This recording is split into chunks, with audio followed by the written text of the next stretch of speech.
Climate and survival stories. What if I told you the biggest war in Africa today isn't fought with guns, but with heat, hunger, and water? What if the greatest threat to your survival is not an enemy you can see, but the climate itself? Before you laugh it off, think about this. Your phone can run out of battery, and you can still survive. But if your river runs out of water, how long can you last? And no, don't say, I'll just drink Pepsi. That's not going to save you. Stay with me, because by the end of this video, you'll hear stories of African survival so powerful, so terrifying, and so inspiring that you'll never look at climate the same way again. The struggle, climate reality. Africa is no stranger to survival. For centuries, our ancestors lived in harmony with nature. But today, the balance is broken. In the Sahel, families walk for days under a sun that feels more like fire than light, searching for water that may not even exist. In Nigeria's north, entire villages vanish under the advance of desert sands. Crops wither. Children cry not for toys, but for food. In Mozambique and Malawi, floods wipe out homes overnight, turning strong men into beggars and mothers into mourners. Here's the truth nobody likes to admit. Climate change doesn't come politely. It invades, it destroys, and it doesn't ask for permission. Imagine waking up and your land is gone, either swallowed by flood or cracked open by drought. Where do you go? Who takes you in? This is not a distant future. This is happening now. But in every crisis, Africa has always had one weapon: resilience. The turning point: stories of survival. Let me take you into 3 stories. Story 1. The farmer who refused to surrender. In northern Nigeria, a farmer stood watching his crops die every year.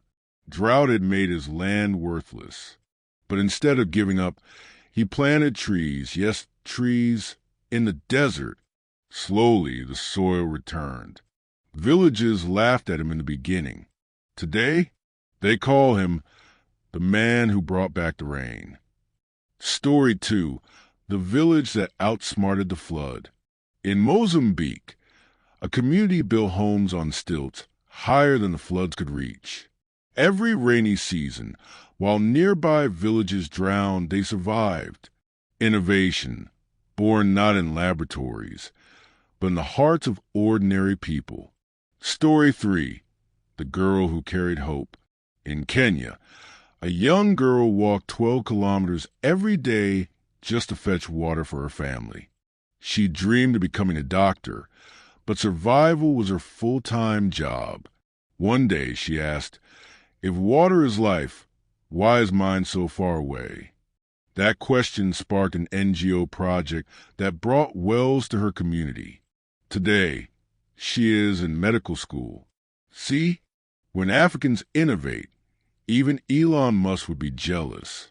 Except we don't send rockets to Mars. We bring life back to Earth. But survival alone is not enough. The question is, how we win. The path forward, from survival to victory. Here's where the story shifts. Surviving climate change is one thing. Conquering it is another. The youth of Africa, you watching this right now, are standing at a crossroad. Option 1. Do nothing. Watch deserts grow, floods spread, and hunger rise. Option 2, rise. Innovate.